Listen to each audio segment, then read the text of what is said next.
Посреди Антарктиды находится таинственный дверной проем. Некоторые считают, что это жилище снежного человека или шаттл из звездного пути. А может быть, дверь в Агарту – мифическое царство, которое, по мнению некоторых людей, находится в центре Земли. Ученые развенчали все эти теории и объяснили, что-то, что выглядит как таинственный дверной проем, находится в зоне быстрого морского льда. Она расположена вдали от побережья и полна маленьких островков с мелководьем вокруг них.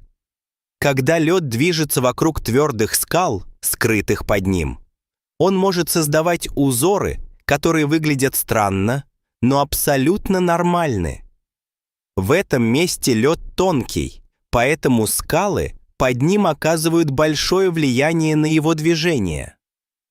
Холодные ветры в Антарктиде также формируют лед и снег, создавая впечатление, что в них есть линии формы. Таким образом, загадочный дверной проем – это просто скальный выступ, выпирающий из-за того, что лед немного подтаял. Верхняя часть дверного проема – это верхушка скалы, а боковые стороны – снежные следы, оставленные сильными ветрами, дующими в том же направлении. По сути, это айсберг, который сел на мель и тает на одном месте. Один из пользователей YouTube заметил еще один странный объект более чем в 240 километрах от берега Антарктиды. 123-метровый ледяной корабль. Интернет облетела массой теорий, например, что этот корабль, должно быть, попал туда прямо из Бермудского треугольника. Но научных доказательств того, что это именно корабль, а не просто большой кусок льда, не было. А когда другие пользователи интернета вновь посетили это место, они заметили, что летом лед растаял, а гипотетический корабль исчез. Еще одной загадочной находкой на Google Maps в Антарктиде стала пирамида. И прежде чем вы придумаете захватывающую теорию о том, как древние египтяне построили здесь секретную базу, я должен сообщить вам, что это оказалось всего лишь гора. Это часть самого высокого горного хребта Элсуэрт в Антарктиде, протянувшегося почти на 400 километров. И это не первая пирамида на этом континенте. Исследователи из британской антарктической экспедиции в 1910-х нашли еще одну гору необычной формы и прозвали ее пирамидой. Но эта гора даже не имела форму пирамиды. А вот одно открытие в Антарктике, которое уж точно вас не разочарует. Гигантский ледяной шельф Дотсона, напоминающий ученым Большой каньон. Специальный подводный робот по имени Ран прошел более 965 километров под толщей льда и привез удивительные кадры ледяных гор, долин, плоских плато и вихревых узоров, состоящих целиком изо льда. Одной из самых странных вещей, обнаруженных Раном, были гигантские чашеобразные отверстия длиной до 300 метров во льду. К сожалению, ученые потеряли связь с роботом. Они считают, что любопытные телени Уэделла могли случайно наткнуться на Рана и вызвать его остановку. Чтобы сэкономить энергию, Ран, вероятно, отключился, и ученые не смогли его обнаружить. Но команда надеется создать нового робота и продолжить исследование этого ледяного каньона, чтобы увидеть, как с годами могут меняться узоры подо льдом. Еще один огромный антарктический каньон был обнаружен благодаря плохой погоде. Команда специалистов по звуку была вынуждена приостановить свою работу на исследовательской станции Кейси из-за шторма. Они решили использовать неожиданно появившееся свободное время для картографирования морского дна в районе ледника Адамса. Так, они обнаружили каньон глубиной почти 2000 метров и шириной почти 9000 метров. который простирается на более чем 45 километров от ледника. Во время картографирования они обнаружили лишь часть каньона, после чего им пришлось вернуться на исследовательскую стацию. Но когда снова наступила плохая погода, судно вернулось и нанесло на карту еще большую часть каньона. Они работали при волнах высотой до 4 метров и сверхсильном ветре, но им удалось получить около 15 часов данных, чтобы завершить составление карты. На обратном пути в Австралию они остановились в последний раз, и теперь у них есть полная картина каньона. Его изучение помогает ученым узнать больше об истории ледников и взаимодействий между антарктическим ледяным щитом и океаном. В Антарктиде есть замершее озеро под названием Энигма. Долгое время считалось, что озеро полностью заморожено. Но во время одной из экспедиций в ноябре 2019 и январе 2020 исследователи обнаружили, что под толстым слоем льда присутствует слой жидкой воды глубиной около 12 метров.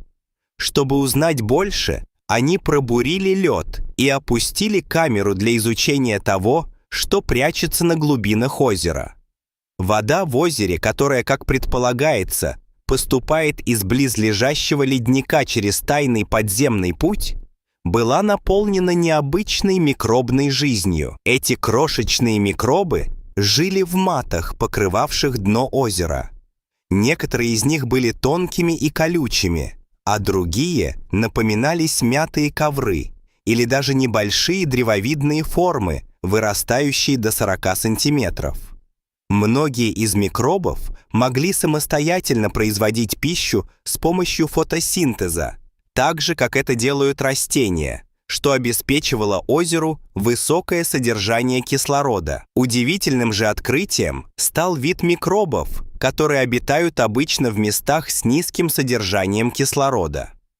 Озеро Энигма может быть схожим с условиями на ледяных спутниках, таких как Европа или Энцелад. Это может означать, что эти спутники также имеют скрытые воды подо льдом и, возможно, микробную жизнь. Еще одно удивительное открытие из Антарктиды – крошечные кусочки янтаря в вылистом камне, найденные здесь впервые.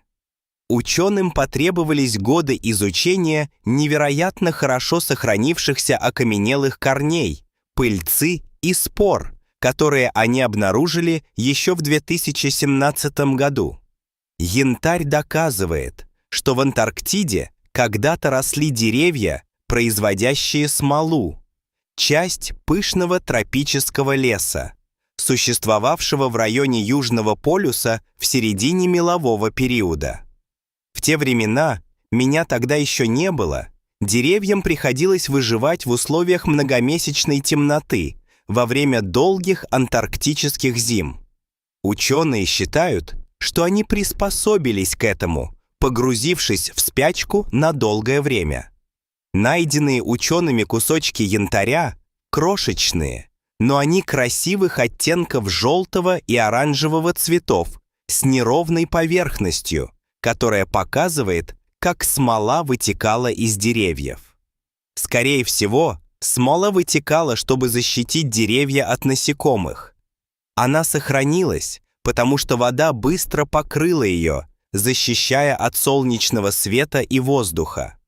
Один ученый просматривал спутниковые снимки в поисках следов отходов жизнедеятельности пингвинов и обнаружил 4 новые колонии императорских пингвинов. Эти новые колонии, скорее всего, существуют уже много лет, хотя 3 из них довольно малы. В каждой менее 1000 размножающихся пингвинов. Одна из новых колоний была обнаружена недалеко от места, называемого ледниковым шельфом Лазарева, где раньше находилась более крупная колония пингвинов. Считалось, что эта колония вымерла в 2019 году, но, похоже, пингвины просто немного переместились из-за изменений условий морского льда.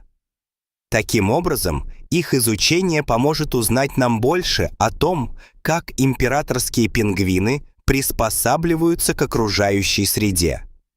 40 миллионов лет назад в Антарктиде существовала гигантская речная система.